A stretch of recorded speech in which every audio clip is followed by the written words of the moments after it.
I might actually go, oh, we're recording. Okay, then we got Nina, Eden.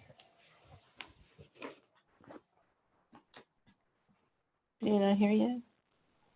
Is it Eden, maybe? Eden. Sorry about that. Yeah.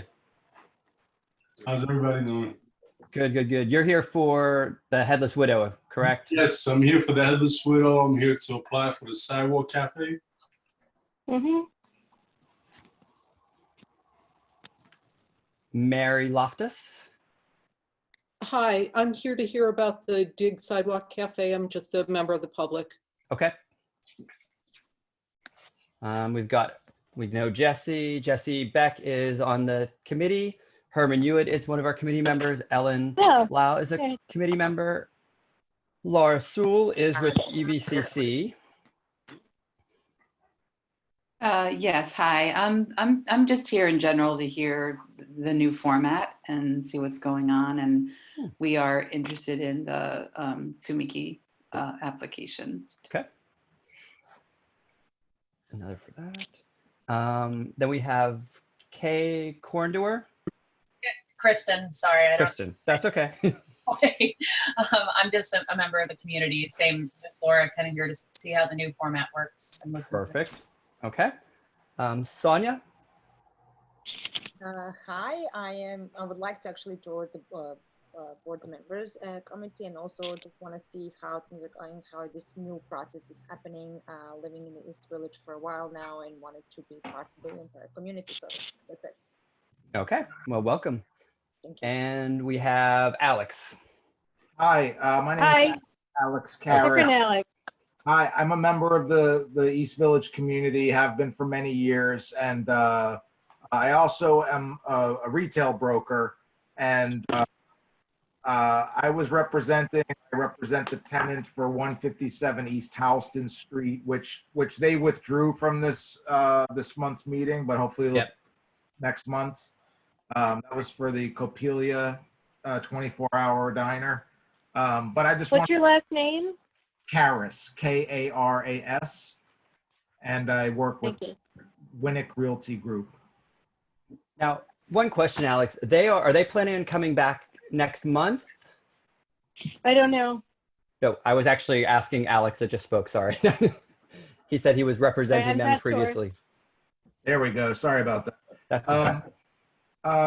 My understanding is yes. I spoke to the tenant the other day, and he told me that his attorney couldn't, wasn't working at this time. And, okay. And I said, well, look, it's a Zoom call. I know that the calendar was down for a period of time while this was all going on. And then when the calendar came back up, they were on there. But then a day later, or maybe 2 days later, there was a line struck through. So that's when I spoke to the tenant, and he said, his attorney is not available for whatever reason. Okay. But at this point, they are coming back. I think we may have got the impression that they maybe were withdrawing completely, but we weren't sure. So no, that's not my impression. Okay. At all. And I attended their first meeting a couple months ago at the hotel. Was it the public? Yes. And that seemed to go pretty well, but there were questions. The feedback I've had in the meantime was that he's met with Eldridge Block Association more than once. They've sussed out the venting. They're not here to tick anyone off, certainly right out of the gate. I like to think, things were moving in a good direction from a lease standpoint as well. Again, that was pre-COVID, so I'm not sure, if certain language will change, but hopefully the neighborhood will embrace the use. Okay. Thank you. Do you want to go to the first agenda item, Clint? Yep. So the first item is technically number 2 on the community work calendar. It's dig in at 1:20. Wait, you have to give approval of previous month's minutes. Oh, sorry. Yes. So does anyone have any, which is number one. yes, does anyone have any changes, corrections, comments on last month's minutes? No. Any motion? That's Herman, from you're the committee muted. members. Any motion? Herman's- I think Herman, but he was muted. Okay. Herman, you're on mute. Is he muting No, himself? he's unmuted. Is there a second? Second. Okay, all in favor? Just raise your hand for Clint to count. I'm Okay. raising my hand. It's Ellen. Okay, okay. We hear your oral, Jesse? Yeah, Can he Jesse raised his hand. hear? Yep. Okay. Okay, go ahead, Clint, next. Okay, so next we have item number 2, which is Dig In. It's located at 127th Fourth Avenue. They're applying for a sidewalk cafe permit. Okay, Alex, do you and want to to go begin ahead with, and give a summary? Yes, thank you. So we approved this applicant for a wine beer license. It was administratively approved in June of 2019 with stipulations to have a kitchen open and serving food all hours, having hours of 11 a.m. to 10 p.m. all days, not using any outdoor space, closing its facade at 10 p.m., playing recorded background music, not applying for an alteration before coming to the community board, not seeking an upgrade, not hosting pub crawls or party buses, not having unlimited drink specials with food, not having happy hours, not having wait lines outside. The application is for 7 tables and 14 seats with a row of 2 tables and 4 seats on 4th Avenue and a row of 5 tables and 10 seats on East 13th Street, and proposed hours of 11 a.m. to 10 p.m. all days. I did look on the SLA website to see when the license was issued, but I couldn't find any information about this location. I'm finished. Okay. So at this point, does the applicant, I guess that would be Brenna or Nina, do you have anything to add? Anything else you want to say? Yes, thank you so much, first of all, for having us. Exciting to be on Zoom with all of you to do this. You don't have a choice once you put your application in. That's what happens. So great. So thanks for having us. Agreed, we did apply for the beer and wine license, and we actually were approved. We haven't picked it up yet, but we're closed right now for the COVID. And when we reopen, we will pick that up, just as certain background on that and maybe why you couldn't find it online. Just a little background on who we are. So we're Dig. We're a farm-to-counter restaurant. We're serving American food seasonally. It's mostly vegetables, and we're sourcing it from farms and partners, as close to home as we can. And we opened at this location in mid-November of last year. We do serve lunch and dinner 7 days a week, 11 a.m. to 10 p.m. Inside, we have 8 tables, 16 seats, and 4 eating counter stools. And outside, we're applying for this unenclosed sidewalk cafe. The 7 tables as described, 5 on the 13th Street side, a single row with planters. One of the seats would be an ADA seat, and then 2 tables with chairs the same on the 4th Avenue side. And our architect did the drawings according to the code and the regulations, and we're going through the process. What I will say is, we want to be a good neighbor. We're excited to reopen when this is over and get back to the city that we all know and love. And so we're just here to answer any of your questions and see if we can come to an agreement. Thank you. Okay. I do know there was, I think Mary Loftus was here to find out any information. Mary, did you have any questions or any comments about this? Yeah, I mean, the sidewalks are so narrow as it is, and I'm sure that, your architect worked to code or whatever, but in light of what's happening right now, you can't walk down that block and social distance. You know, if somebody comes at you from the other way, you have to walk out in the street. So the idea of putting a sidewalk cafe there, and I know that now, I think it's Bar Bacon has an enclosure for their entranceway, and even just to get around that, which would be, and that's smaller than what I would think the sidewalk cafe distance is. It's difficult, and that's a busy corner. It's right around the corner from the fire station.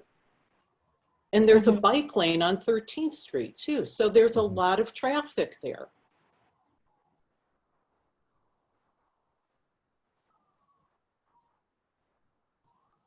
Well, certainly the design was drawn up prior to the COVID-19 crisis. Couldn't have predicted it. And we absolutely need to and will be mindful of social distancing when we reopen, all intents. I mean, we all need to do that for one another. So again, the design wasn't created to disrespect the social distancing parameters.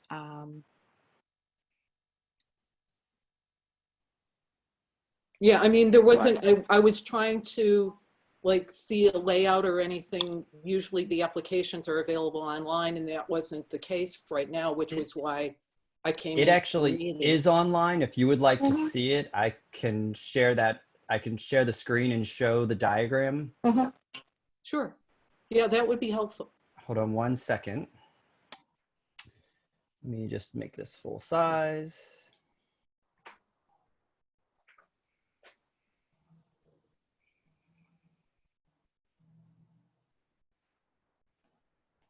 Sorry for the technical difficulties here a second. Let me just fix that.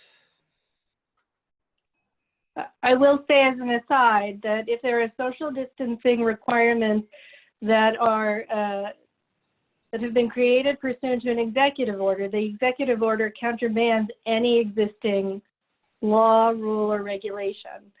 So if you are unable to comply with social distancing and you have a permit for anything, and your permit compromises that ability to do it, you have to modify your permit or not engage in the use. So that's the requirement of all of us under the executive order. Is that, can you see that? Is that large enough? Yeah, so we're really just considering the sidewalk cafe as to whether or not it's appropriate for the space and you know, the size of the sidewalks, whether it's compliant in terms of what we see about the measurements. I will say, which is very confusing, is that although if you look at the diagram, although it looks like it's an architectural diagram, it extends past the sidewalk. So it extends onto the street, which is very strange. The parameter, which says 15 feet, I think that it would still be the appropriate length in terms of what's usable sidewalk left. But I don't understand why the architect included the street when he did the design. And I think that the question for me was whether or not the sidewalk would, the sidewalk on Fourth Avenue would be able to accommodate any tables because it's slanted and it is, yes, very congested and tends to be narrow. I mean, tends to feel narrow when you're walking down it as one person. Right. Yeah. Thank you. I mean, this is helpful to see. But I mean, it shows, you know, the minimum clear path is 6 feet. That's for everybody walking down that sidewalk. Well, I think it says 8. Where are you looking at it? No, it has to be at least 8 feet under the law. But I think are you talking about on the 13th Street side, Mary? Yeah. Between the newspaper box. They did clear it out by the mailbox. There's nothing there, so there's more of a feet, square or linear feet. Yeah. No, I mean. What are these? Are these on the East 13th Street? Are these planters? This one has proposed planters. They're removable planter boxes. They're not affixed or anything to the sidewalk. So So when you have the planters, you don't have enough sidewalk on the edge, on this western edge, you don't have enough space between the sidewalk and the furniture. This is the. No, there is. I don't, what does it say? It's a box. Can you read it? A newspaper Wait, box? So these are not fixed? Is that the idea? It's a newspaper box. Yeah, I see that. Thanks. But it says it's a 5 foot, but it looks like that line, if you go directly up from the box, their planters stop a couple feet before the newspaper box. Mm-hmm. What I will say, it's a bit easier to look kind of online. If you guys look at the the one online, the diagram, it doesn't go over like you're saying, Alex, but it hits all the minimum requirements. So I feel like we can keep moving on. Yeah. Well, I mean, I can't dispute the minimum requirements. I'm just saying, as a human being walking down the street, it's crowded now. And adding a sidewalk cafe there, I think, feels like an impediment. And, you know, I want to be supportive of local businesses, but I just feel like this is encroaching on something that's already crowded. Yeah, question for Brenna or I think Nina. You aren't proposing planter boxes on the 4th Avenue side, are you? no, I don't see them noted. you wouldn't be able to fit them. Yeah.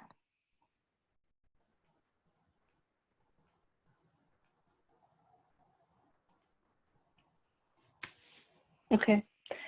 Committee members other than Clint? Go ahead. Clint, you want to call in then? Yep. Let's start with Jesse. Any questions, comments? Nope, I'm fine. Herman? Herman, do you have any questions or oh, I don't think Herman's microphone apparently isn't working. He says no comments or questions. Ellen, any questions or comments? Just a point of clarification. So on the 13th Street side, is the measurement from the planters on or from the seating on? It has to be from the perimeter of the sidewalk cafe. So the planters would then constitute the sidewalk, the perimeter. Oh, so then it's 5, then not 8. Is that correct? Yeah, it's 8 to it's 8 to that. I mean, it's 5. I guess, is that the question? Is the planter the perimeter, or the planter is supposed to be constructed somewhere separately? So I'm just trying to clarify what on I think I agree with you that it's at 5. From the planter to the newspaper box, it's 5, correct? Yes, I think we're talking about the planter not being, the newspaper box not being what would be considered fixed street furniture, even though it's there. So fixed street furniture might be the tree, it might be a tree, it could be a bench, it could be a phone booth or a city garbage can or a mailbox. So I'm just trying to understand then, how do we? Can you bring that up again, Clint, just so I can look at it again? So how do we deal with the newspaper box, for example? So it's not considered, so it's not breaking a regulation per se, but necessarily it's there unless someone removes the newspaper box. So it doesn't actually have a, unless it's on the other side of the photograph, it doesn't, or the diagram, it doesn't have a straight line from the planters to the edge of the sidewalk. Yeah. It's over here on the very left-hand side. Okay. There's an 8 foot. And could you just say what it depicts, because I can't see it? Yeah, this line over here, here, I think I can annotate this somewhere. This line over here, there is this line is an 8 foot clear path to the planters from the edge of the sidewalk. And then if we move over here, this diagonal line here shows, so there's this line here, which is a 5 foot, but that's a diagonal. If you go straight, there's technically 8 foot here. And I think what you were referring to is the newspaper boxes are not permanent fixed street furniture. I don't think that they are, But even so, I There's think no table there though, right? So the table Yeah. stops before those boxes. yeah, the anyway. table's over here. Or against So the building. the tables are against the building. Mhm. But it's the perimeter of the Sidewalk Cafe that we have to measure from, not the Yes. tables. Mhm. If you're putting planters out, you're making that your perimeter. Well, but I think- the planners stop before those boxes too, right? So Yeah. then Mhm. we're still at our minimum. Mm-hmm. Okay. All right. I mean, I think that's fine. The only thing I might ask, because you aren't, the tables are a little bit further to the east, maybe just to help pedestrian movement, would it be possible to remove that last planter to allow a little more space for people walking by there? Mm-hmm. Yeah, that makes more sense.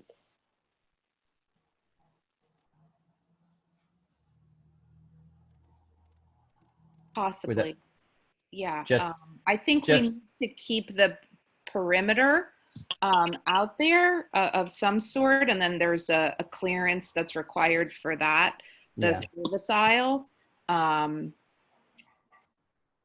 But my concern would be if this is where your service aisle is coming out, you're going to have your waiters and waitresses walking out through that way. You're going to have a pinch point there between the newspaper box and the planter, Mhm. and everyone is going to be congested there. And you're going to have your patrons trying to get in the Sidewalk Cafe, your waitresses and waiters trying to get by, and pedestrians. That could make it a little tight, just right in that little section. And You because can your devise tables a don't, way to change. You can devise a way to change what the perimeter is like right there.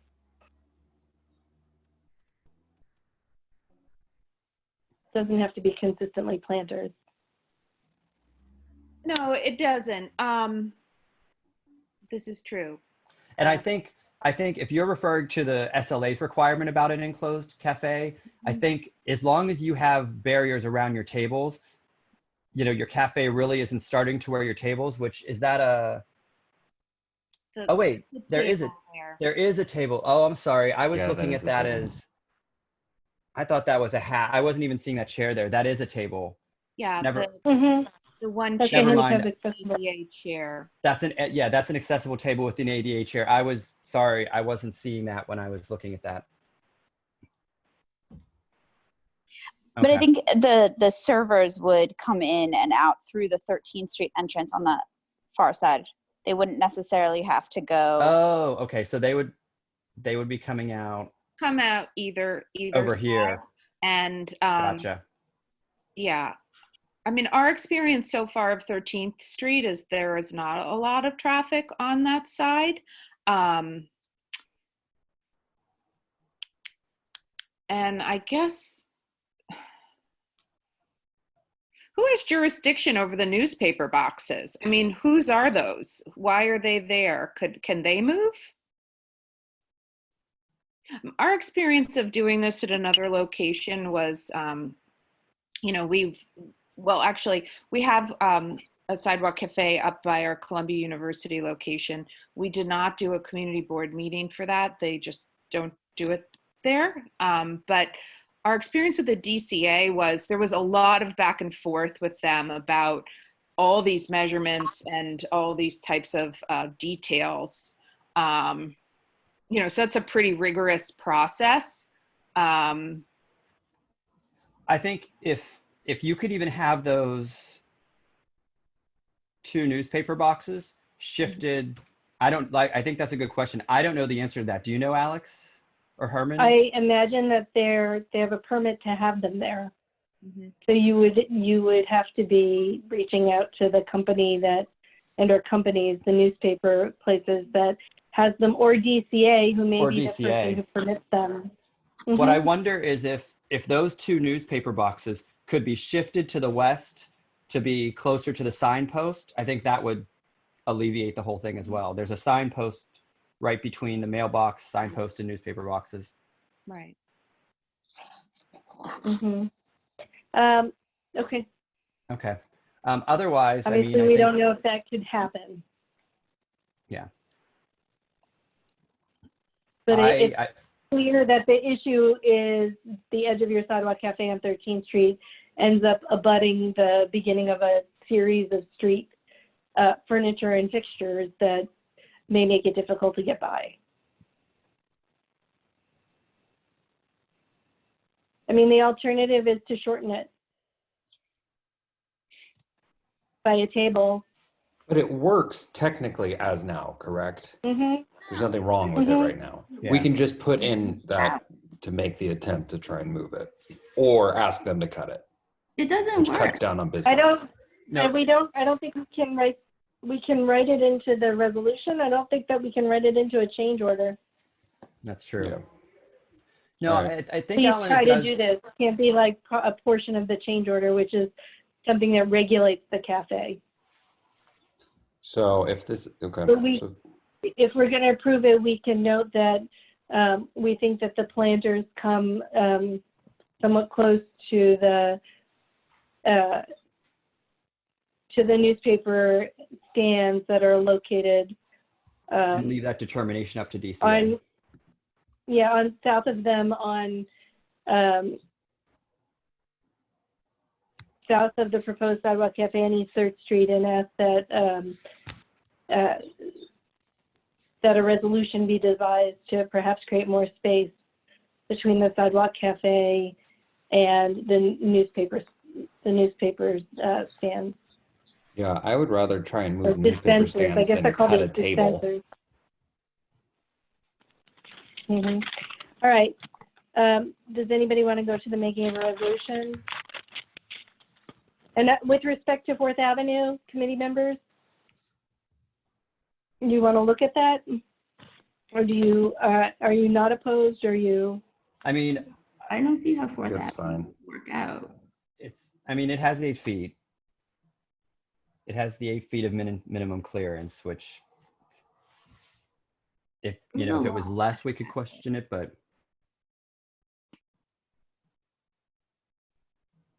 I mean, I'm not really in favor of Fourth Avenue just because there's a lot more traffic on 4th and 13th.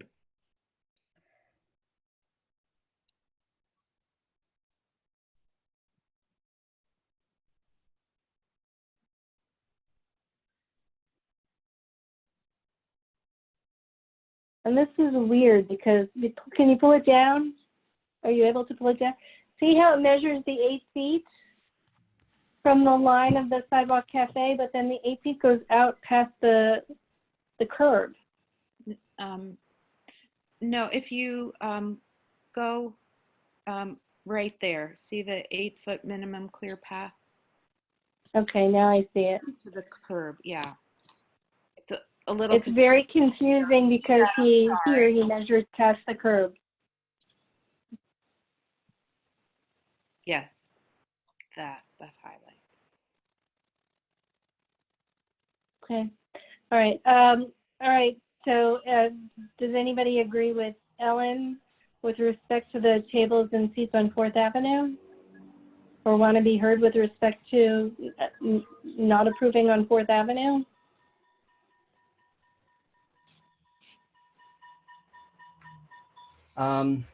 I Go ahead. I guess I'm okay with it. There are a couple other, I've been up and down Fourth Avenue. There's a couple places a little further down on Fourth Avenue on the other side of Bar Bacon. That one little place has a couple tables and benches out front. Though the sidewalk may be a little wider down there.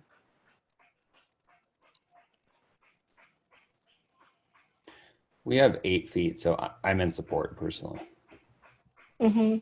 I don't know. I don't know what place you're talking about. Is it called? Because I don't think any place on Fourth Avenue other than the hotel has No. a actual DCA permit. I think it's Think called. Coffee is in Think- that block and has benches. They Yes. don't have tables. Okay, they don't have tables, Yeah. just benches. Yeah. Okay. Mm-hmm.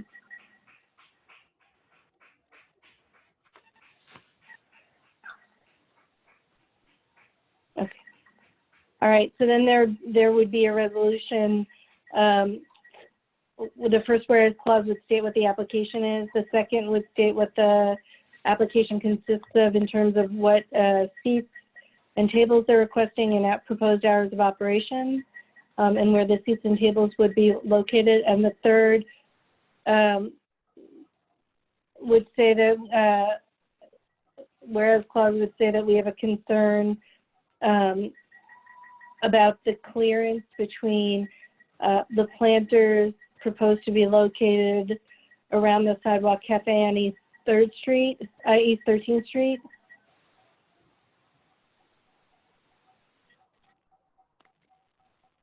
And newspaper dispensers.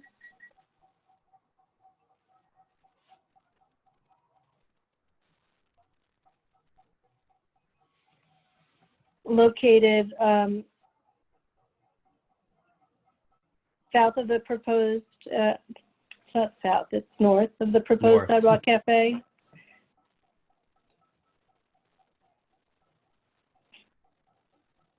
On the sidewalk, and ask that a solution be constructed to create greater clearance between the planters and or the edge of the Sidewalk Cafe and the newspaper dispensers, or that they be moved. Because I think, I mean, I think we could just say clearance, greater clearance between them and the sidewalk, edge of the Sidewalk Cafe and them. I think if the newspaper boxes were shifted to the west, I think that would do it. If that could be done. But I don't know how that works, because I'm pretty sure that they're out there pursuant to permit, which is why we see them consistently in the same place and for the same newspapers. Yeah. So then there would be a whereas clause saying we would consequently support the proposed Sidewalk Cafe with the following change order, and then the change order would be for 7 tables and 14 seats, with 2 tables and 4 seats in a single row flush against the facade of the building on 4th Avenue, and 5 tables and 10 seats flush against the facade of the building on East 13th Street, in a single row on East 13th Street, with hours of operation for the Sidewalk Cafe of 11 a.m. to 10 p.m. all days. Is there any amendment or exception to any portion of that motion, or a second? I'll second. Jesse, second. Okay. All in favor? I have a follow-up. Will there be an awning? No. Hold on. We can write that in if there is, but let's finish the vote. So, all in favor? Raise your hand so we can see. Clint? I'm raising it. Do you see it? Okay. Jesse, Herman, Ellen, we need a verbal from you. No. No. Okay. Okay. Herman, we can't see you, so we need to hear you. He raised his hand. You can see him? I can't see him. Sorry. Okay. So you can click on gallery view, Alex. You might be able to see better. I don't know. Everyone. No, here he comes. So 3 yes, 1 no. 0 abstain. Okay. We're going to move on to number 3 now. Oh, I'm sorry. So Brenna and Nina, with respect to your, with respect to the agreement that we've come to, we've drafted an agreement. I'm going to send it to you tomorrow via email. And then you are going to be given instructions to sign it and return it to the community board office. I just want to double check with you. What should I be sending it to your attorneys? Your attorney's email address? You can send it to them. You can copy me. I received an email for this Zoom meeting directly, so I believe you have my email address, and I RSVP'd. I believe that Ellen already wrote it into, but you can eliminate it if you want, into the change order for contact information, because we filled in that portion of it. So I have your email address. Your attorney's email is part of the notice, is that right? They submitted the paperwork?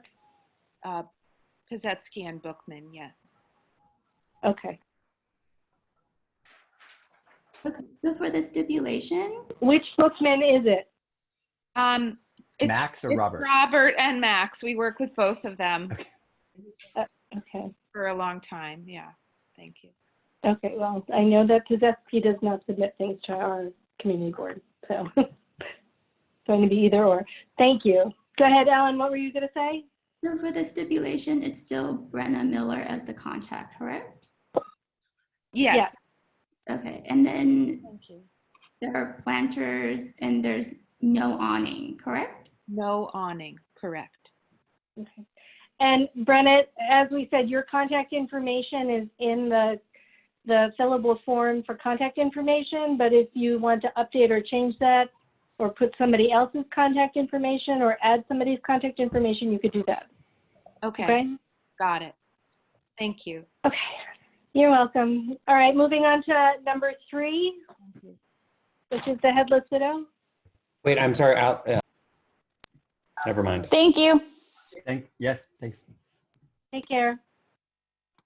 Thank you.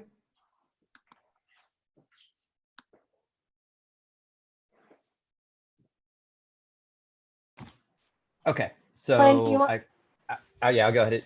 If you want to go ahead, Alex, and give a summary of the application. Okay.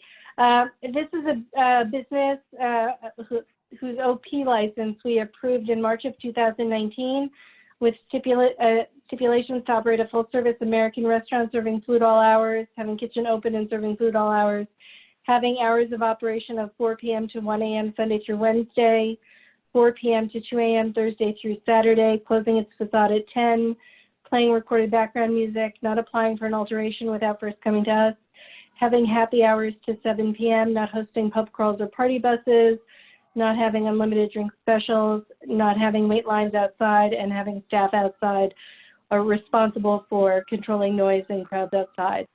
At the time, they informed us that they were proposing having a sidewalk cafe of 6 tables and 18 seats, with 4 tables and 12 seats on East 6th Street and 2 tables and 6 seats on First Avenue. And we told them that given that there hadn't been a sidewalk cafe at this business, we would have to consider the sidewalk cafe separately when they submitted a DCA application.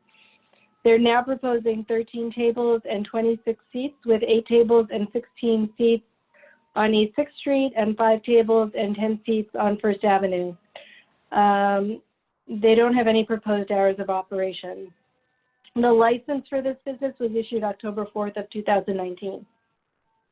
All right, go ahead, Clint. Okay, so I guess, was it Eden? Eden, yes. Eden, okay. Yes, please go ahead and feel free to add anything you would like to add or comment. Thank you very much. Thank you, everybody, for inviting us to the meeting. My name is Eden Kanovic. I run the Headless Widow. We're proud of having the Headless Widow in the neighborhood. The neighbors taking liking of us. They embraced us, and as the community, we feel like we've been embraced with open arms, and everybody seems to like what we're doing there, and we're looking forward to opening up again eventually. And we're asking for community board members' help for this cafe, the Sidewalk Cafe that we intend to open. We're seeking for, as you know, we're seeking for 13 tables and 26 chairs. You know, with all this that's happening, we had a great start. We're over 9 months operational. We've been doing great. We're looking forward to again helping the neighborhood with our with our product, which is American and European food that we serve. It's a family-run business. It's a real mama and papa restaurant. You know, down to the cleaning of the restaurant, which my sisters helped me do. So it's a real intimate operation. So at this time, we're just wondering if it's possible to get the cafe license, which would tremendously help us. And I feel like it will also help the community as well. Just open up the doors, making 6th Street a little more enhanced to the eye. Since there is no cafes on that block, we were just wondering if we could, you know, join the neighborhood since we are young and early, just hoping, you know, for the neighborhood support. I'm sorry. Sorry. When we okay. were, Finish what you're saying. Sorry. When we were applying for the liquor license, we did get over 400 signatures, which I personally went around and collected. We're just hoping that we could come through with just, you know, keeping everything into the positive note. Okay. Do you have proposed hours of operation? Yes. So the proposed hours of operation is will be from 4 p.m. till 10 p.m. Okay. Thank you. Okay, I don't think there was any, okay, are you finished? Did you have anything else to add? Well, I just keeping in mind that we are a new business, essentially just opened. So we've really been hit even harder with this whole thing that's going on with the COVID-19. So we were just wondering, you know, we could, you know, get any help we could get, really, you know, since we are essentially brand new business. Can I get the days of operation? Sure. So it's Monday through Sunday. Monday through Sunday, and from 4 to 1 a.m., excluding Thursday, Friday, and Saturday, which were operational from 4 to 2 a.m. Okay, so for the purposes of the Sidewalk Cafe, so it's 4 p.m. 4 p.m. to 10 p.m. all day. All day. 4 p.m. 10 p.m. All days, correct? Yes. Okay. Okay. I don't think there was, is there anyone else, any members of the public that had anything, any comments or questions for this applicant? Okay. I had a couple questions. One, when I pulled the 311 calls, it seems starting on January 1st to February 17th, you had 18 311 calls and 10 of them were non-crime corrected. Do you know what started or what happened starting on January 1st? What would this? Can you explain non-crime corrected means they required a police response and they found a condition that required them to say something to you or the manager? And 18 is a high number even for a year, and 10 non-crime corrected of 18 is a high number of non-crime corrected. As far as I know, and we do have a neighbor upstairs that we're having issues with. He's been calling constantly the police on us. He's complaining about noise. As far as I know, he's the only one complaining in the building. He lives right upstairs from us, and he's been involved ever since we started renovating the place. He came in a few times, asking to help us correcting wines and different things. At this time, I told him, I would not need any help with the selecting of the wines for the menu. So essentially, it started with that, and we've been following every guideline, keeping, you know, good neighborhood spirit, keeping things down.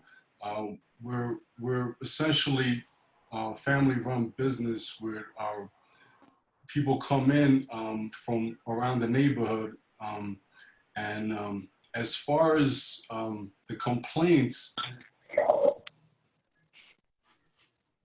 I'm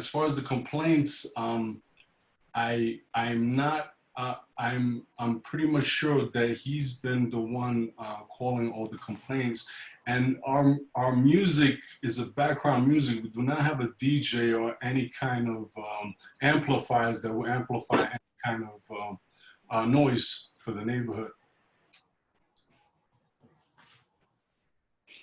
Okay, I mean, and I don't know, but I do, it does seem, it does seem very consistent, not quite every day, but there's been a very consistent, I actually put the download of the 311 calls on the screen. You can kind of see it's been pretty consistent. The thing is, on what we have information of, we can't see if it's the same call or different people, but it did start on January 1st. There were no calls. You have no calls at all before January 1st. It started on January 1st and it ends on February 17th. And like I said, there were 18 total calls. You'll see some of them say they responded with the information available, observed no evidence of a problem. But there were, out of those, there were about 10 that said they took action to fix the conditions. So, hey, Clint, just to clarify, is that the time they called? Is that 4:21, 3:42? Yes. So they're calling in the afternoon? They're calling in 6? Yeah. No, that's 11:16. That's 1 in the morning. And then 10:50. Oh, over here. I'm sorry. I was looking at this other column M. Oh, sorry. That's I know military time. Oh, yeah, okay, yeah. I didn't see that over Yeah. there. Okay, No, got it. look at the When created they're date. responding. Yeah. Look at the created date on the left side. So most of them are like 10, 11 o'clock seem to be when most of them were called. But it does seem like back to back, 2 in one day. Like this is on this one, the 25th. They called at 11:59 and then, or 11:30 and then 11:59. Like they're not even giving a chance for things to happen. This does seem like a irate. If I may say something, the same neighbor I was talking about, he did come in and ask us to help us out with the wine, with the food. And I explained to the gentleman that, you know, we've been in the business. I've been in the business for a while, and I had my own sommelier. He's my best friend of mine. He was going to help me out with the wines, and he did ask for free food. And I told him I could do is give you a discount since you're our neighbor upstairs. And after I have spoken to him, when I told him that, he just rushed out of the restaurant and threatened to call the police and threatened to call the landlord. And that was when did that happen? When did that happen? Because you're talking about a 9-month period of operation, but just a month and a half period of calls. So when exactly did that discussion happen with him? It happened when around did it happen? December, the end of December. Of December. So what I'm going to recommend to you, if you haven't done it already, is to go to the 9th Precinct Community Council and ask them to check your 311s. You can do it yourself on open data, but the precinct itself can tell you if the complaints are coming from one person or more than one person. I have spoken to the officers when they did come in, and they have told me it's been they think it's the same person upstairs, which but then we'll have proof. We need some sort of documentation. But they get the phone calls, so they know they can't necessarily give you the information for who's making the phone calls to 311. They're anonymous for us, but for them, they get all the information. So they're able to say it comes from one person, it comes from more than one person. If it's him, then maybe they can arbitrate something. If it's more than one person, then you should know that, right? So that you can address the issue. But they have the ability to tell you whether or not it's one person or more than one person. Okay, I understand. So what I would suggest is working with them, but also just, you know, I know you had been open before, and it does, I even thought to myself earlier, it did seem odd that they started January 1st and went to February 17th. So I don't know what's going on with that, but just something for you to consider and, you know, try to make a conscious effort to, if it is loud or if your music does get loud, if there's any issues, just, you need to pay attention to that. We definitely will. We will cure it right away. So the other question I had, and I'll actually share, I can share the diagram just so everyone can see what we're referring to. On your Sidewalk Cafe, you have the tables against the facade. And on your facade, your windows open and your windows open out. So, and they back up to each other. So they're kind of perpendicular to the wall. Aren't the windows going to interfere with your Sidewalk Cafe? No, they would not interfere because the way the tables are lined up, they will open right in between them. So there will be a lot of access. There will be access on both sides, as well as the servers. They could come out from any side they want because those they're French windows that open up the doors. Yeah, they look like that, right? Yeah. Yes, yes. So your tables are going to be, the tables and chairs are going to be arranged in between there. They'll fit? Yes, they will fit just right. Because I mean, if you look at just in this middle window with the two stools, there isn't much room really for a table in there. It looks like it would just be a little tight was what. Yeah, it would be tight, but I think it would be enough space for the two people to sit there comfortably and for a server to come and serve them from the side. Okay, I mean, that's not necessarily, I'm not saying there's anything wrong with that. I was just questioning it because it didn't quite look like it would physically fit, but. We tried it and it will work. It just will be a little tight.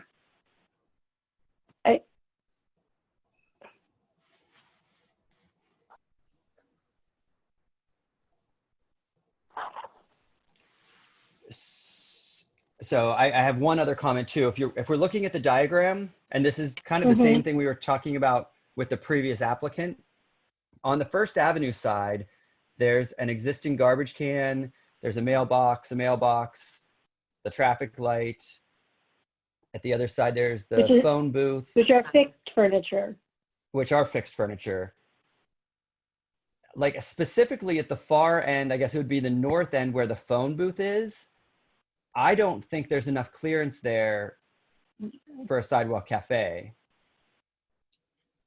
Well, there's not, because if you look at this, right, it says, well, at the most here, it says 15 and 4 or 15 feet and then maybe a quarter. A quarter inch. Or 1 1/4. I have trouble seeing that. But then here it says the cafe would be 5 feet and 4 inches. So that means that the phone booth would rest within the 10 feet. This is more than 2 feet. Yeah. So like,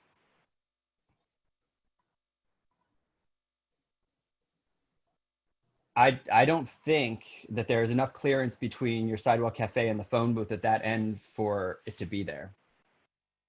Even for the weight line, I don't think there's enough. If you removed a table, you would still have the issue with the weight line. Yeah, the service aisle, you mean? The service aisle, thank you. I think Herman's giving a thumbs up. And at the opposite end,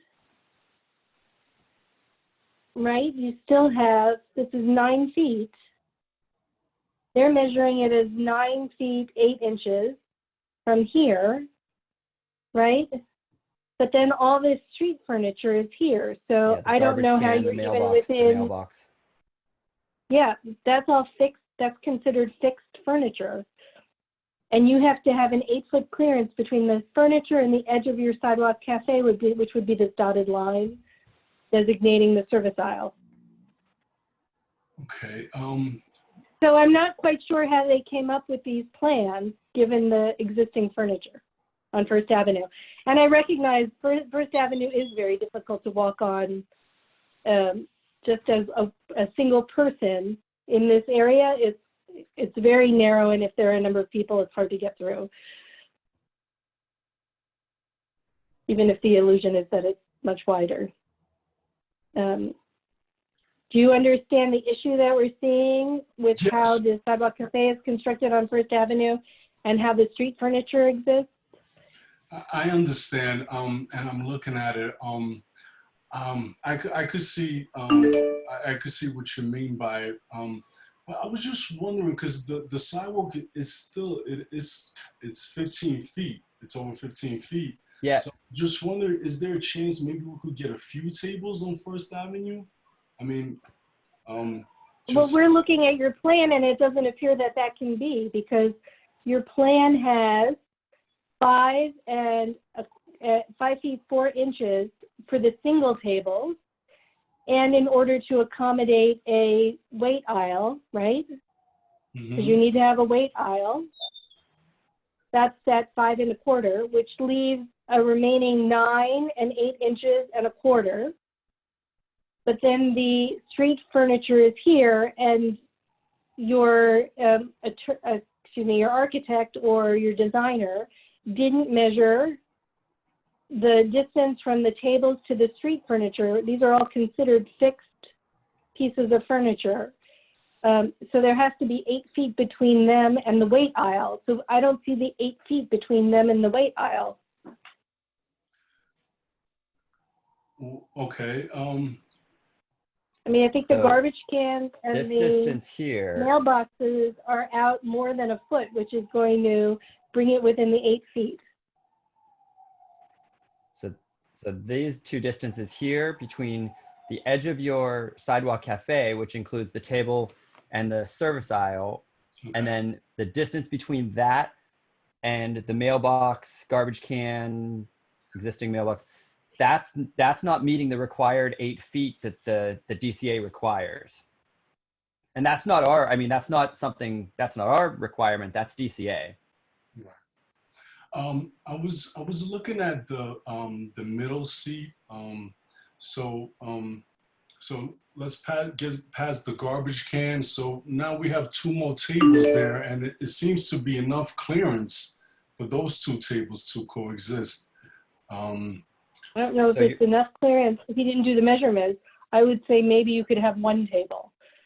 And then is it really worth it to have the 1 table? I don't know that we would make a cafe that has 1 table. I don't know that this is sufficient clearance. Right, that goes from, remember, the wait aisle, the edge of the wait aisle to the garbage can. I mean, the only thing, again, I don't know if it's And worth you it to have. can't move the garbage can because it's against, it has to fit in with all the other street furniture. Yeah. You can't put it anywhere else. I mean, not that Department of Sanitation would let you, but it seems to be fixed there for a reason. I think in response to his question, 2 mailboxes and a light. I think there could be a space in here where he could put a table but I don't know, again, is it worth it to have 1 table on that side? I was thinking fitting 2. Doesn't that fit 2 there, Clint? Yeah. Or is that 2? 2 right there. And there's plenty of space. There's over 9 feet, 8 inches for those 2 tables. Now, here's the other question. not, Are you not using this basement doorway at all? It's here? We don't use that basement door. Well, he can't do that anyway because of that existing phone booth. Those tables. Those can't be there at all. So that's not. So those are out. That's out. I still think it looks like the garbage ends right before that chair. Yeah, right there. Yeah. Yeah, but it's not the chair to the garbage can. It's the edge of the wait rail. aisle It's to the this. garbage can. Correct. It's the entire perimeter. Yeah. I'm sorry, but once again, if I look at the clearance there, it seems like there's enough because it says it's 9 feet, 8 1/4 inches. But those 2 tables are. I'm sorry. Can you just let Clint explain this for a second? It's just and then we can. Let me show. It's 9 feet. So let me highlight this again. So this 9 feet 8 inches goes to the edge of your sidewalk cafe. So that means between the curb and this is 9 feet 8 inches. So that means the garbage can would only be able to take up 1 foot 8 inch in order to have 8 feet of clearance. Right. And so that's why we're getting rid of that one. If we get rid of that table there below, yeah. So that one's out. So doesn't that mean that those other 2 tables are fine? I don't think that this one is fine. I don't think the second southern table, I think it's still too close. Another thing. Well, because I guess it could move a little more north to make a little, because we're getting rid of that table that's across from the phone booth. They could move up. That space to me looks like it can fit 2, unless I'm missing something. I think that this is too much for us to try to parse out. These are inadequate plans. And I think that given that the way that they're presented to us, we can only approve on East 6th Street. And then I wouldn't be approving a 2-top table on the easternmost portion of East 6th Street, which is the furthest into the residential street. I would approve only like 1 single row of tables along East 6th Street. And then my expectation would be that they would have to be flush against the facade of the building, however you're devising that. So that means either they fit in between your open windows that don't fold back flat, or you keep your windows closed so that you can accommodate your sidewalk cafe. Right? So see how on the easternmost portion or the westernmost portion of East 6th Street, which is the furthest into the block, there's a 2 top tables. I think it should just be 1 single row, which is 1, 2, 3, 4, 1, 2, 3, 4, 5, 6, 7 tables and 14 seats. Yeah, I could do that. Okay. Does anybody disagree with me or agree with me so that we can figure out if we need to go to the making or can go to the making of a resolution? I'm fine with that. Or do you understand that we still think it's an issue about how your doors open and whether or not you can accommodate the sidewalk cafe the way we think it needs to be accommodated, which is on this, and we get that you said doesn't have much life to it, but 6th Street is a residential street, which is why it doesn't really have that many sidewalk cafes. So if it's going to go into 6th Street, we think the tables should be up against your facade. Sure. The way we see your doors opening, we don't know how you're going to be able to do that. You said you could. So it's you're going to either have to do it by putting them between the doors, the tables, and having the doors jut out into your cafe, because that's what's going to happen. Your wait person is kind of going to come against the doors, unless the tables are exactly flush with the doors, or keep the doors closed when you have the cafe open. Okay. And that may also be an issue with respect to noise, but talk to the police about it. Maybe not just the officers who respond, who may or may not be your NCOs, your like neighborhood officers, but go into a precinct council meeting and speak to your neighborhood officers and the special operations lieutenant, so you can understand where the complaints are coming from. Because if there's more than one person complaining about noise, it may just be that your facade is wide open. The business that was there before you was relatively, it was a restaurant that was relatively quiet. I'm guessing these complaints all came from January to February. I'm guessing your facade wasn't open at that time. No, the facade's not open in January, February. The French door is actually open to the facade, so it wouldn't be an issue like moving the tables and the chairs, because we could choose which windows to open. I mean, I think that's fine. I think that's fine. Just make sure they're flush against. As long as your tables are flush. We don't want them. That's all. We don't care where they are, just as long as they're flush. Yeah. As long as you get that, and you keep, whether you have to keep the windows closed, whether they fit between the windows, if they do, that's fine. Or if you figure something out, but just so the tables are flush against the facade, not outside. Okay. No, we won't do that. Okay. You want me to go to the making of a resolution? Please.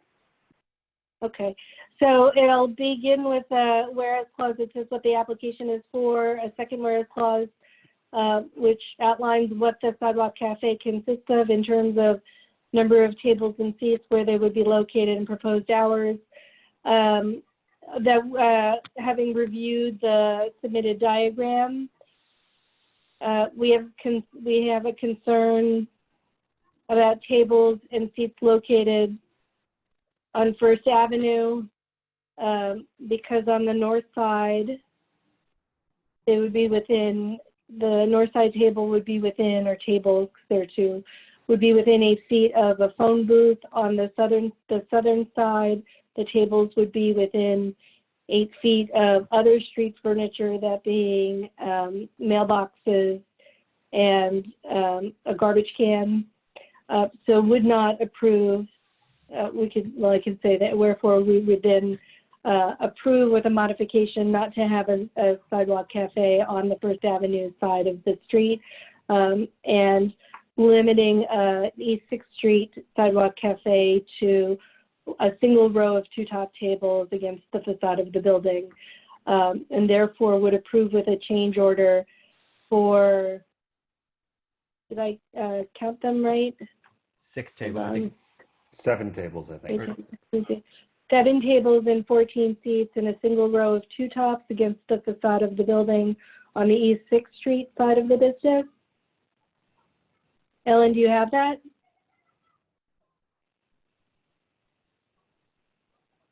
Did I lose Ellen? She has her mute on, so she can't hear me. Sorry. Ellen? Yeah, can you hear me? So Yes, it would now we be can. 8 tables and 7 tables and 14 seats will be the cafe will consist of 7 tables and 14 seats. So then the numbers in the fill-in boxes would change. Okay. And at the bottom, you would put 7, the Sidewalk Cafe would be located, it would be 1 row of 2 top tables of 7 tables and 14 seats flush against the facade of the building on the East 6th Street side of the business. Okay, do I have to include none on First Avenue or no? No, I put that into the resolution. Okay. And then the hours of operation for the Sidewalk Cafe would be 4 p.m. to 10 p.m. all days. Okay. And then for the remaining questions, can I ask them now? So what about Yes. planters Sorry, yes, awning? I'm sorry. Well, we didn't go, you mean, I didn't go through to see if anyone else. So Ellen, go ahead if you have other questions. Sorry about that. It's okay. So for the agreement here, so for the Sidewalk Cafe, will you have planters, railings, fence, nothing? None? At this moment, we won't have a fence or railing. Okay. Just as we're beginning process with the cafe, but we will keep within the boundaries of the community board members. So there will be no. These are DCA boundaries. Yes. I'm sorry. So we're not doing any fence as of now. We're just gonna put up the single table with the 2 chairs. Okay, and there will be an awning or not? There's already existing awning. Okay. And then during the warmer months, will you open or remove the establishment's windows and or doors? We will open up, but not remove the doors. Okay, that's it. Okay, and then sorry, Jesse, did you have it? I didn't go through. Did you have any questions or comments, Jesse? No, I'm good. Herman? That's a pass on Herman. Okay. Is there a second for the resolution I'll second. or any amendment? Did somebody second it? Yes, I second Jesse it. seconded. Oh, thanks, Jesse. All in favor? Yes. Okay, thanks everybody.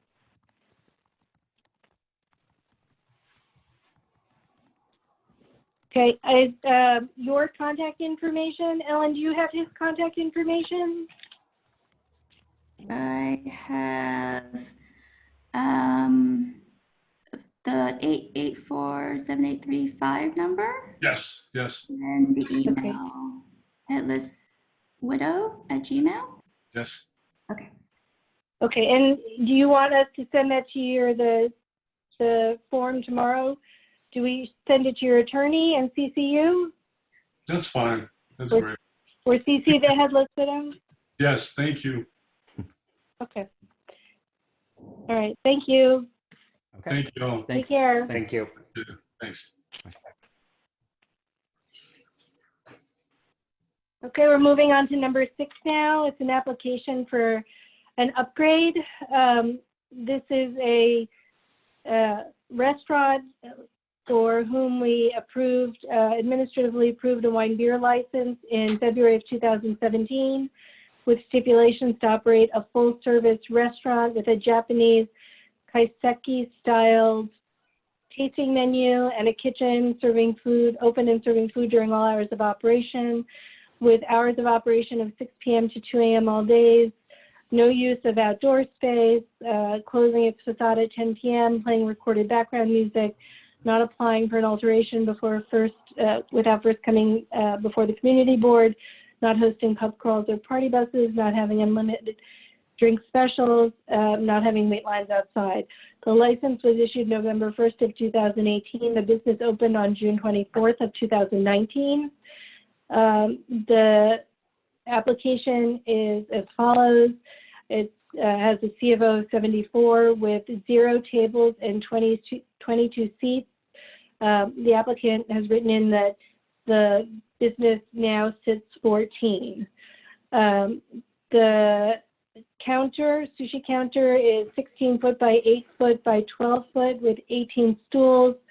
And there looks like there's a second counter with 4 stools. So I'm going to ask the applicant to speak to that because photographs of the location, the way it exists now, and as advertised show 2 counters where the chef works in between with 7 seats on each, like sitting on each counter. The hours are 6 p.m. to 12 a.m. Tuesday through Sunday, closed Mondays, which are reduced hours, kitchen open all hours. There's no answer about the facade, although when I looked at pictures of the business, it looked like the facade is fixed. No TVs, recorded background music, no promoted events, scheduled performances or covers, no security, existing soundproofing, no pub crawls or party buses, no happy hours, no wait lines. There's no agreement about having somebody responsible for overseeing the sidewalk outside. There are 15 OPs within 500 feet.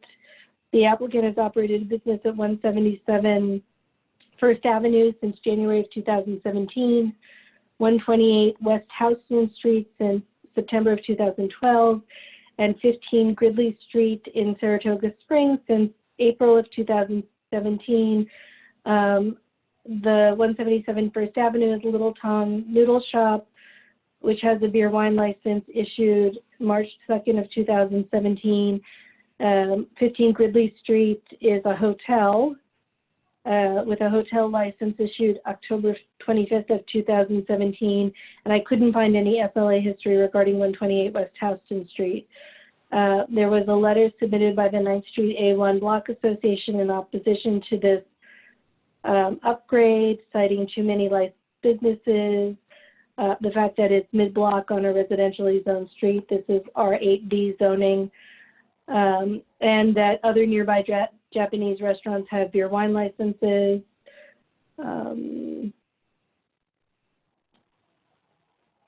That's it. Okay, so. Okay, so So this is your opportunity to make a statement or add anything or change anything.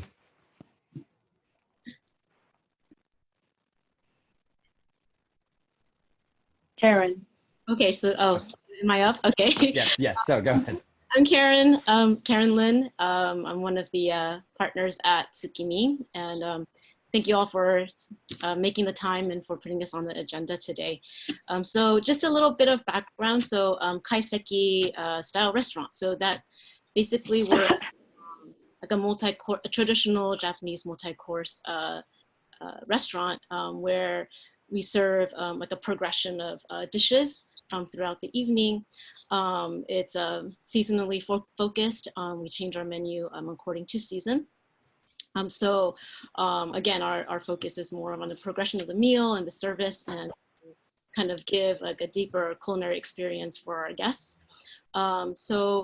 Regarding the seating inside, so we are quite small. We had initially a little ambitious, thought we could do 22 seats, and that's how we applied. But right now we only have 14. And the way that we had to renovate the interior, as was mentioned before, we only have 2 counters now with 7 seats on each side. So we can only fit 14 people in our space at the moment. So it's a very limited seat. So right now we don't even have a bar inside. It's only seating for dining. So we are applying for an upgrade to a full liquor. Initially it was because we thought it would be a good experience for our guests to offer a little bit more variety for them to have a better experience. We have had guests, pre-lockdown, we had guests that come in that asked for, like an after dinner beverage. And since we only have a wine and beer right now, we didn't have anything that we could offer them. So that kind of, encouraged us to pursue this more. And now, I guess even with the situation given, I think that we just need anything that could help us survive when we reopen. I think just even having this, liquor license could help even just a little bit of increase in sales for us too. In addition to, of course, providing a better experience for our guests. I did want to add, I understand the concerns about having other, 15 other establishments in the area that already have full liquor licenses. And we're not a bar. We're very quiet. We're not. We really limit our seating. We've been, and I know we're on a residential block, which actually is really in line with what our philosophy is for our type of restaurant, our concept, our service style. Even the residents in our building, they've signed our petition. They're supportive of us. So I think that's encouraging for us to also hopefully apply for this full liquor license. Also with other restaurants in the neighborhood, our Japanese restaurants in the neighborhood, we have like izakayas and sushi restaurants, and I know like sake bars, but we're quite different from that. Right now also we're only doing 1 seating, and after we reopen, we'll probably continue that for some time. We might have to also decrease capacity since we're so small, but we're hoping to, when we reopen, we will have all our tools to, survive. So hopefully we can upgrade our license.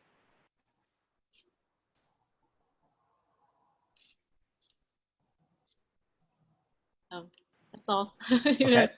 Okay. I don't think, well, actually there was. So I think Laura, you were here. Did you have any comments or questions? Yes, regarding this please. application? Yes, please. I just want to say that we're very much sympathetic with how difficult the climate is right now.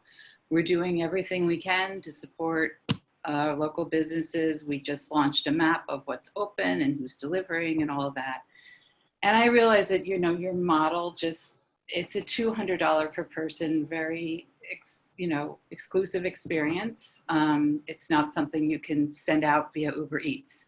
So, but it is a concern that, how recently you've opened, and I'm not worried about, you have Pink's next door. There's a lot of other liquor licenses in the area, but you're not a bar. It's a very internal, and historically the restaurant at that location has been a very internal experience. The facade is fixed. You go downstairs to a little space. So not worry about rowdiness. We are concerned, is just something everyone's starting to think about.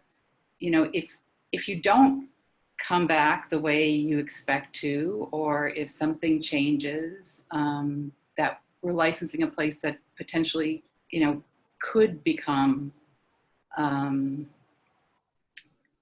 it could become a problem for the neighborhood. And I don't know whether the committee has thought about that and if there are any ways we could possibly address that. And also just the hours. Is it because I think the beer and wine had slightly later hours, and I just would be concerned about it going until 2 a.m. Like right now, we have your word, which I appreciate, saying it's just one seating and that's your intention, but we don't have in writing what it's going to turn, what it could possibly turn into. So those are our concerns. Thank you for listening. Well, as long as it's still Tsukimi and it's under our ownership, we definitely don't intend on opening late. I mean, even if we try to do more than one seating, it's actually going to be physically difficult for our team. But in terms of the yes, right now because of our concept, we haven't been able to do delivery or takeout. Unfortunately, we're just relying on some of our even some of our neighbors who have actually bought gift certificates for us to keep us open. When we reopen, you're concerned about us possibly changing our concept or philosophy. I guess I can only say verbally, but yeah, I mean, we've been thinking about this restaurant for so long, and we're so lucky that we found the space in the East Village, which myself and our partners, we feel very attached to this neighborhood. So we're so excited, and we just opened. We're barely a year old. We want Tsukimi to be a part of this community, and of course, we're always open to what the community suggests and any advice, anything that we can have a better connection with our neighbors, and we're definitely open to that. So I don't know if that would answer your concerns or but if you have any other questions. No, it's really for the committee. Thank you. Yeah. Mm-hmm. Okay, I guess we'll go through the committee now. Jesse, do you have any questions or comments? I don't have any questions. I would just say that I do understand with the reduction of seats, the need to kind of compensate for that. If they thought it was going to have 22 and now it's 14. So I could see that needs to. And if they're hopefully going to open when this is all over, I like to support businesses that could. So, but that's all I have. Herman?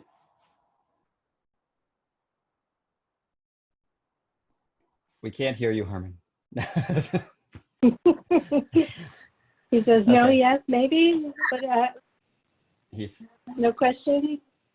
Okay. Ellen? I don't have any questions. Okay.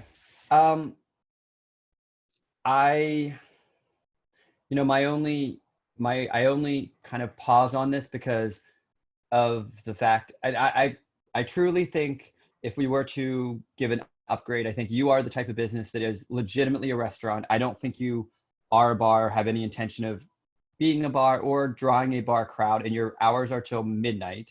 So you're not a late night business. My only concern, and I'm still trying to decide in my head how much of a concern it is that typically we don't approve upgrades in mid-block on a residential side street because we are still trying to maintain a residential character on those side streets.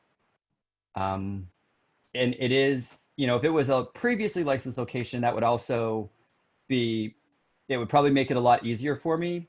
But the fact that it was a previously unlicensed location and it is mid-block makes me think about this a little bit more than I would normally.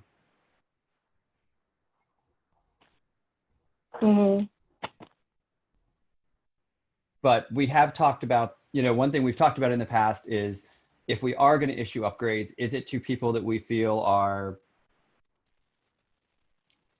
legit restaurants, not something that's going to masquerade as a bar. Now, I think this is an example of that. I don't think it is a bar or would serve as a bar with a late night crowd. Yeah, I totally hear you, Clint. And it's not, Karen, it's not about your restaurant per se. I think the concern here is what if you guys don't survive by the end of the year and you already, you know, we've approved a spot that was not licensed before, right? So that's sort of, you know, forethought there. So it's not necessarily representative of a critique of your restaurant. I hope we survive. We want to survive for many more years, and we want everyone to survive too. That's definitely want to, you know, we want to be an establishment in the East Village, you know, like a known establishment in the East Village and in the neighborhood with everyone involved. So, you know, on How big? I know it's. Oh, sorry. Sorry, no, I was just looking at your diagram. How big? Do you know offhand how many square feet your total space is? I think it's like 700 square feet about. Yeah. Yeah, because it's like 40, looks like about 42 feet deep and 16 feet wide. How much of that is the kitchen?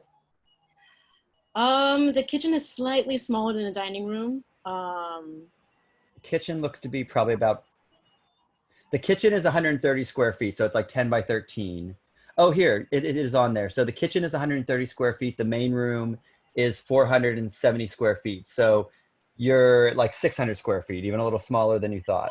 Oh, if you include, there's a vestibule of 20 feet and a bathroom of 30 feet. So yeah, I think overall you're probably just under 700 square feet.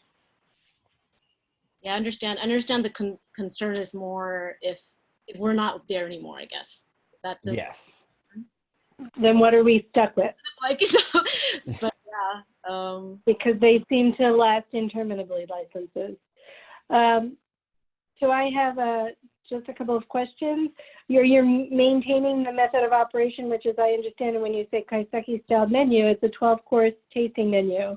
So it takes at least 2.5 hours to seat the people that you seat. Is that right? Our goal is right now is 2.5 hours for one seating. And when you had you've opened with these hours, 6 p.m. to 12 a.m., I saw that you opened with them. You were contemplating then two seatings. Were you contemplating two seatings within 6 to 12 or within 6 to 2? Oh, within 6 to 12, if we were able to do 2 seatings, but that's okay. Not the current situation, yeah. And as this thing that was written out in the application, which says 16 by 8 foot by 12 foot sushi counter with 18 stools, is that what you originally contemplated? Yes. Because you, as opposed to, well, you know, the application should be what exists now. So the thing that exists now are 2 sushi counters of what size? 2 counters, but it's not. We don't actually serve sushi, but they're just like dining. And now I'm sorry I'm calling them that, but 2 counters, but of what size? I'm so sorry. I would have to pull up the plan, but it could seat 7 people.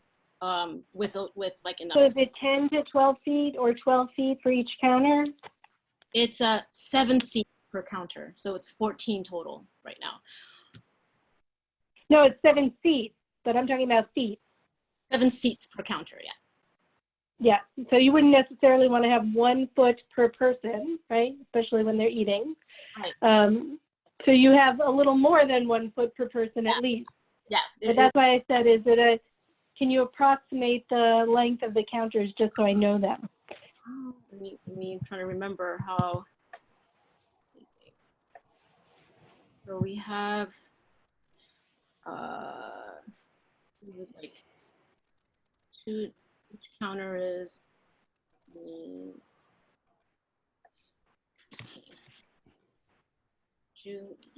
Does that help? Yeah, it's a little bit different. Like it's a little bit different now.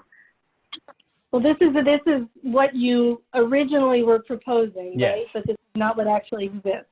No, she says that's smaller. 14 feet. So this one is 1, 2, 3, 4, 5, 6, 7, 8. This one's 8. This one's 6. Yeah, so it's about 14 feet per counter. Okay. And then that other counter that's here at the entrance or in the back, I can't tell which it is. It's in the back. That doesn't exist either. Is that what you're saying? Here it says bar counter. There's no bar counter. Oh, this was a, oh, okay, now I'm seeing what you have. This drawing was one of our very first ones, which we, okay. This is not. I just wanted to clarify because that's the drawing that we were given. Oh, okay. So that's not an accurate drawing.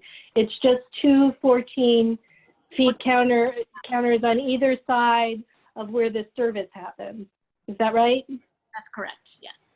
Okay, so it's kind of like an immersive meal experience where the chef goes in the middle. The servers are in the middle and they serve the people. We serve it from the middle. Yeah. So this front section with this little little entryway and bar counter, that's all gone. That's all gone. That does not exist. I'm sorry. Okay. Yeah, this is actually pretty old. Okay. Okay. Yeah. All right. Does anybody else want to speak to whether or not they should be approved? So this would be 1 to 2 seatings a night with 2.5-hour tasting menus or tasting menus that are a minimum of 2.5 hours for seating with hours of operation of 6 p.m. to 12 a.m.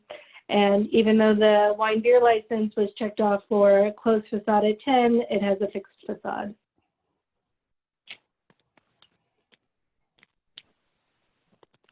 Anybody? I can only see the diagram. Well, I see you guys at the side. Oh, here, I'll stop sharing. That's fine with me.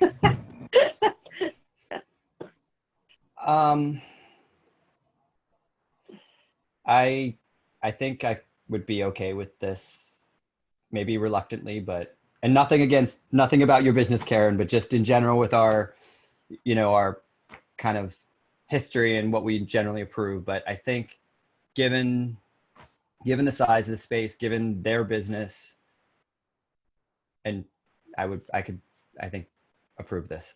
So do you want to approve this with maybe a whereas clause that given the residential character of the street, this would be, after other whereas clauses, which I could get to, but given the residential character of the street, we typically would not want to approve a full license for an eating and drinking business mid-block, even with a period of operation, but are considering doing this because this is a less than 700 square foot restaurant with less than 450 square feet of patron accessible area, 2 counters that seat 14 people, hours of operation of 6 p.m. to 12 a.m. daily, and method of operation as a restaurant with a tasting menu of no less than or of at least 12 courses that takes at least 2.5 hours. So would accommodate only 1 to 2 seatings per night. Yes. Does that make sense? And, yeah. I mean, I know we can't, and I think you mentioned early hours. It's not going to generate a lot of street traffic. I mean, I think all of those things we could put in there to support going out of the norm and approving something like this on a residential side street. Okay. In which case the resolution would, the first paragraph would say that this is an upgrade application and where what the application consists of, which are the elements that as described, as I summarized in the application, that it was previously administratively approved a wine beer license in February of 2010, and the stipulations that were approved at that time, that its license was issued November of 2018, it opened in June of 2019, that it's located mid-block on a residential side street zone, RAB, where there had been a long-time restaurant or restaurants, but with wine beer licenses. That the type of business is, the type of business that exists is a Japanese kaiseki style tasting restaurant that has 1 to 2 seatings of people per night, or of patrons per night, 12-course or multi-course tasting menu that takes at least 2.5 hours to serve, and consists of no more than 2 seatings per night of patrons for its tasting menu. The experience of the applicant would be, as I described it. It would be in its own whereas clause.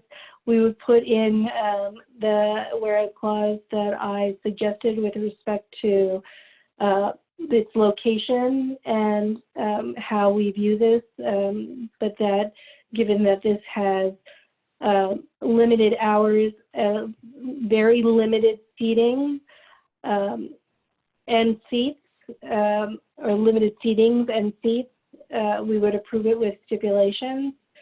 And then it would be as a full-service Japanese restaurant. And I'm going to qualify that, but I think Ellen, it's probably going to have to be at the bottom because I don't think it'll fit in the top. Do you want me to? Can you hear me? Yeah. Do you want me to share the stipulation on the screen? No, not yet. So then the hours would be 6 p.m. to 12 a.m. all days. I'm so sorry. We're actually closed on Mondays and Tuesdays. I forgot to mention. Yeah, I'm sorry. So Tuesday through Sunday, closed on Mondays. Mondays and Tuesdays. Wednesday Mondays through and Sunday. That's what I thought your webpage says, and articles have said about you, but that's not what this application said. So Ellen, did you get that? So it's Wednesday through Sunday, 6 p.m. to 12 a.m., closed Mondays and Tuesdays. She has her mic off. Oh, she's muted again. Sorry. Yes, I got it. Closed Monday and Tuesday, Wednesday to Sunday, 6 p.m. to 12 a.m. No commercial outdoor space. Okay. The facade is fixed and closed, so it's the section on the right. Yep. Recorded background music only. No DJs, live music, promoted events, scheduled performances, or events with cover fees. Got it. Not applying for an alteration without first coming before us. Okay. No pub crawls or party buses. No unlimited drink specials. No happy hours. No wait lines. And because it's a residentially zoned street, and really we ask this of anybody, it's having somebody responsible for overseeing the sidewalk. That doesn't mean that somebody is standing outside like a doorman, Karen, but it just means that one of the responsibilities of one of your employees or one of the responsibilities of all of your employees is that they are mindful about whoever's outside in front of the business to ensure that nobody's making noise or loitering for too long. Absolutely. Yep. Okay. I actually do have just, then, wait, I have one more question in regards to that. Given that you have, you have one seating, or even if you were to have 2 seatings, because that seating is at a certain time, do you have, I know you said right now you're generally having 1 seating, but if you are going to have 2 seatings, because it's, I think what Alex said, because it's a residential street, you can't have, even if it's only 14 people waiting outside at 8:30 or whatever, blocking the sidewalk or anything, waiting for the next seating. If you are going to have seatings, I don't know if you have a text system or something where it's specifically that they would show up at a certain time so that they're not waiting outside at all. Yeah, we're definitely going to have to adjust the time of reservations, and also we're giving ourselves at least 30 minutes to prepare in between, so that Okay. when you arrive, they can actually come in and we prepare for the next. So you won't have that problem of people overlapping and waiting outside and blocking. Okay. Actually, you feel comfortable having people wait outside. Is depending on the weather too. If it's nice, it's fine, but we don't want us waiting outside too long. Yeah. Okay. So then the last thing, Ellen, at the bottom, it should say that this is that I will operate a full-service Japanese kaiseki styled or Japanese restaurant with a kaiseki styled tasting menu.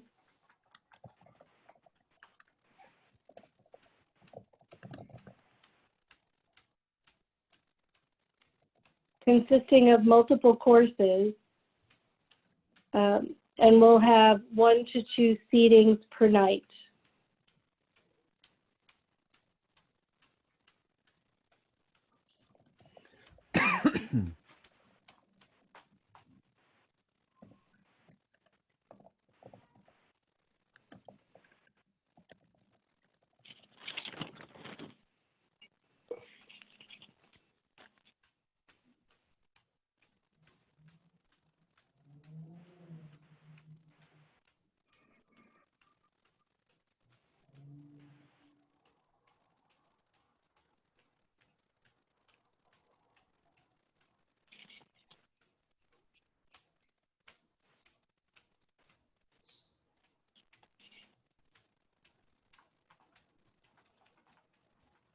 Did you get that?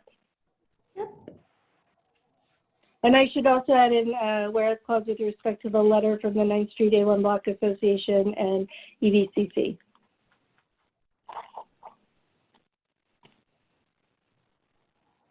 In their statement. Okay. Is there a second or any amendment? I'll second. Okay. All in favor? Yes. All right. Okay. Thank you. Karen, can we send this to your attorney? Yes, and you can CC me as well. Okay. What is your email address? It's Karen@allblue.us. All blue, one word? Yes. .us? Mhm. Okay. Thank you so much. Okay. Thank you, everyone. All right. Okay. You're welcome. Thank you. Take care. Thanks. Everyone. You too. Okay. All right, everybody. Okay. Is Ellen still there? Thank you, Laura. Yes. Laura, thanks How are you doing? She has her thing off. She's muted. I'm You're muted. Laura, how are you doing? okay so far. That's all any of us can say. That's all we can say. Okay so far. So, That's all we can say. and Laura, I mean, this is a Uh-huh. public meeting, so it's fine for you to be here. This can be, I guess, technically under new business.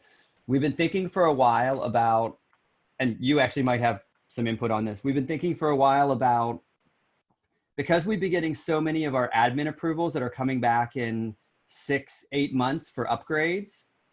We've talked about this, and I think it's finally time we actually need to do it. We need to put in the admin approval a time frame. I don't know whether I think maybe a year is a little bit too short. I think 2 years might be too much. We might get too much pushback. I'm thinking maybe, my thought, this is just me, is something like 18 months, just because that gives us a full cycle of a year to, one, ensure they're going to remain open.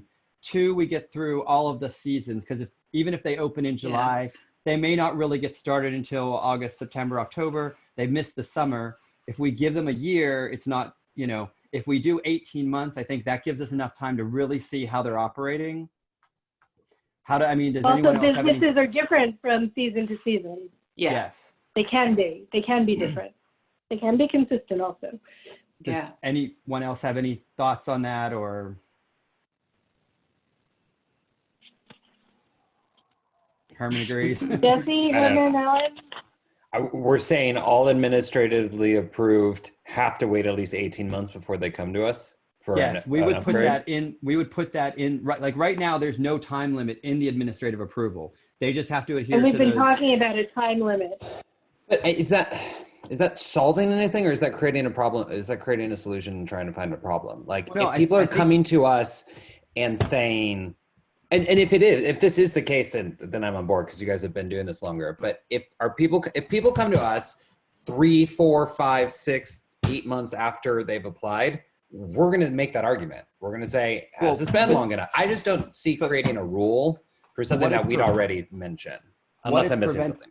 I think what it's preventing is, we're getting on our agenda each month, at least on the past couple of months, it's been at least 2 or 3 upgrades that have only been open for 6-8 months. And we spend our time then going through it, telling them the same thing, but we're taking up time at our meeting and extending our meetings and making more work.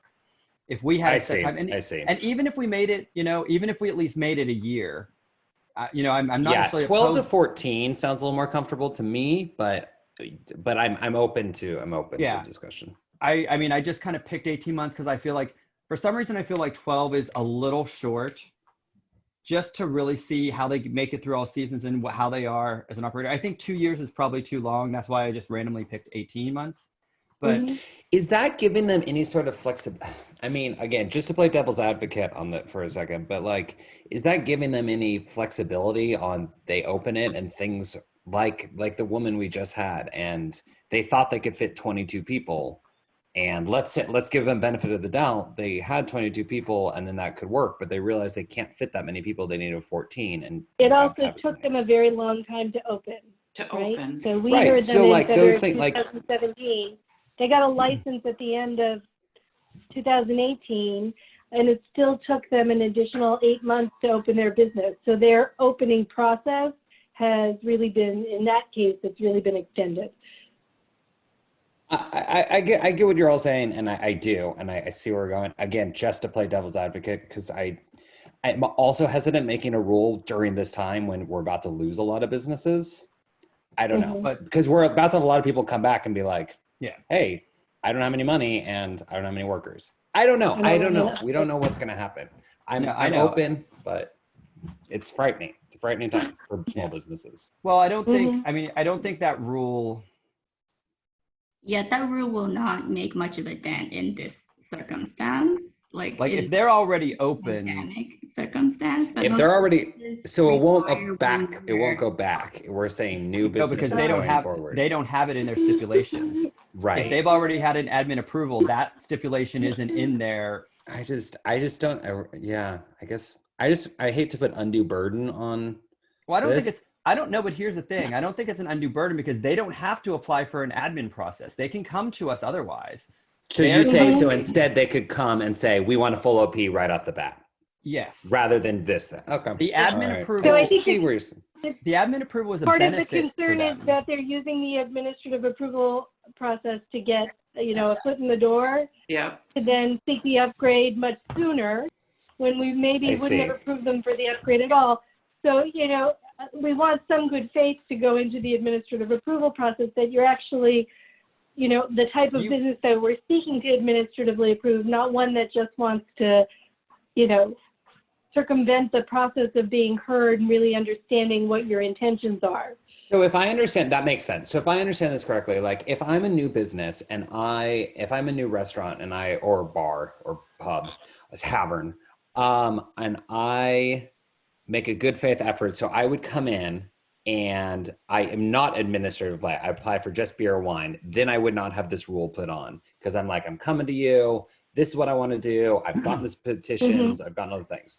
Then I could come and I'm like, but maybe in 10 months, once we've warmed up and we've proven ourselves, but by the next season, we'd have the opportunity to speak to you and that would come out because eventually it comes out, right? So it's encouraging people to come before us rather than get administratively approved.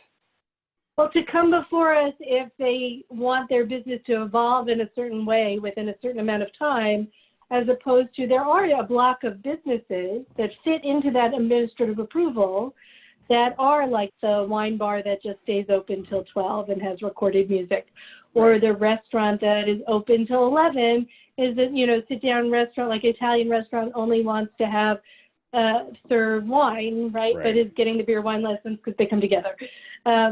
There are those businesses, and those will be the ones that'll be fine saying that's not going to bother me because this is how I contemplate my business for the near future. We just are concerned about that group of businesses that seems to be turning around and saying, I need a change in my business now. The administrative approval was really for a business, for like a defined business model, at least defined for a period of time. But we're getting less than a year, right? So then it doesn't seem like they really have that definition, but that they're just using it as a tool to to get in the door. They think the it's license easier to get law. approved, the admin approval. They don't have to come to us. They apply, they submit the paperwork. Right. Once they get that, they think, oh, then we can just go for an upgrade. So they're taking up double the amount of time in some ways when we would have just heard them once. Would this, and that makes sense to me. Is there anything that this would inhibit for the state SLA? Like, would they say, like, would they go, hey, we wanted to apply, but we can't even do it because the community board says no? Would the state be like, well, we don't really agree with that, so we'll just let you, like, would it bite us in the back? Would they hold it? Would they hold Yeah, them to that? and then they go, well, you guys didn't hear them, so we'll approve it. I don't know. You guys know the state. I don't know. I would have to investigate that a little more, because there are there are community boards that have sort of probationary periods. Mm-hmm. And we used to have like an unspoken 9-month, this was way back in the 90s, like when I first started, but nobody really enforced it. So it didn't have very much meaning. A 9-month probationary period where you weren't really supposed to change anything. Got it. But that wasn't something that we communicated to the SLA or that was enforced, in any way enforceable. So I would have to ask if, we can hold them to a don't come back to us within 18 months. We might not be able to do it. Yeah, Or, so maybe that's where we start. Yeah, let's see. Before we try to change the admin process, we should find out if we can legally do it or if the state would uphold that. Mm-hmm. Because if we put that in there and the state says, no, we're not going to do that, then they could just skip over us and then go for an upgrade. And then Yeah, that's what could make things worse for us. By the way, we could meet anyway, which I explained last week, because the meeting requirements are suspended. So if we wanted to sit around and talk about stuff and go on, we can do it all we wanted. We can, but lovely. Which is how we're able to do this meeting. Yeah. Right, because it requires a public meeting. Okay. Oh, that's true. Technically, any applicant which can just go over us and go to the state. I mean, they can, yes. Well, yeah. And that sometimes happens, Ellen, and sometimes the state sends them back. Yeah. So, for example, what is it called? The Tuxedo place. East Village Tavern. They went to Another one on 10th Street. They went directly, and the state sent them back, and then they applied again and didn't show up. Laura and I risked getting the coronavirus. We risked our lives. Is this the one that you guys got kicked out of? East Village Tavern. We risked our lives to go up to the state, sit there in a meeting, and they came on and announced that they subsequently sent me the email saying that we were still 3 degrees apart. And then wait, Laura, you were in that one as well? Yes, she was. Because you had a meeting we had a meeting that night at the public hotel, and I was like, Clint is getting us exposed. Yep. Wait, so did the state just made a decision? Like, you didn't have to speak or anything? I stood up and did speak. I just said the reason. I said, look, the reason we're opposed is, this. And I said, they've been closed for several months, and they pretty much thought like, oh, all they want to do is sell the license, but we're denying. It took us a whole 2 minutes or 3 minutes up in front of them. But that meeting was a remote meeting. They were in Albany, and we were in New York. Mm-hmm. Yeah, and I quit while we were ahead. But I was going to say, that's why the state liquor authority will be able to go on, because they already do the remote meetings. Right. Yeah. Yeah. If they can figure out a way to keep it going. And Hey. if you read the SLA's website right now, they have an executive order in the wings, kind of, for business, for when they need to start handling things remotely and separate from each other, but they're allowing the commissioners to review certain applications and put certain applications through. Oh. So, you have to read it. So this idea that there don't seem to be 540 hearings, I gather, because those have to be in person and with a JHO. Yeah. But if you're approving something, I don't know why the application process wouldn't continue, because it doesn't seem to require at this point the sitting commission. It seems to only require an evaluation by the chair. That's and then good if to the know. chair makes an assessment, there has to be a hearing, then I guess he would schedule a hearing.